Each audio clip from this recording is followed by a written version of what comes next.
Hello and welcome to Trampoline for Teachers screencast on a back somersault.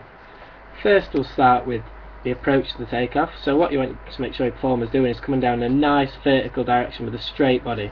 So that as they enter the trampoline bed, their arms start to straighten up and reach up. So here we are at takeoff,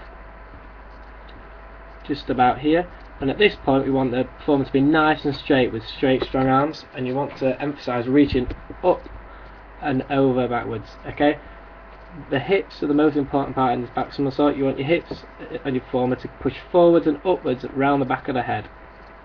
So as we see it here, you're going to reach up and the hips start to rotate forwards and upwards. Now this performer is tucking in nice and early, so we reach up, we tuck in nice and tight, as we can see here, and go around. Now this performer is quite advanced, as we saw in the front somersault, and he's kicking out early.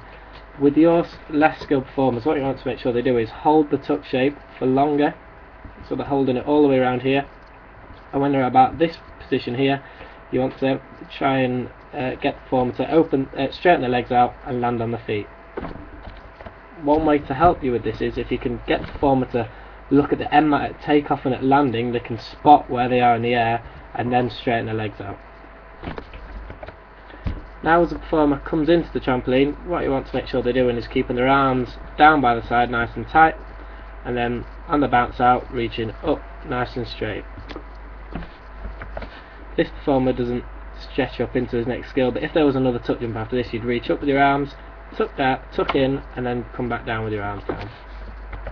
Okay, let's watch it through in real time and just see what it looks like.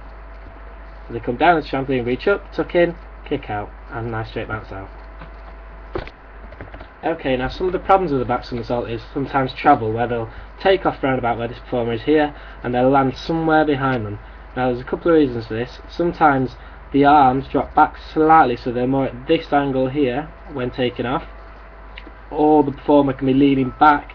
See, as this performer is quite vertical here, they might maybe leaning back at takeoff at around about this angle here, or when at takeoff around about here, the head gets thrown back, which this performer doesn't do. He keeps his head in nice and tight. Usually gets thrown back here, which causes the performer to travel backwards. As you can see, this performer keeps his head in nice and tight all the way around. The performer may also travel forwards during his somersault, and that'll be because they're pushing the hips too far forwards and throwing the feet around the head instead of the hips around the head. That just about concludes the screencast for the back somersaults. Thank you very much. If you look on the links below, there are some videos on how to support back somersaults.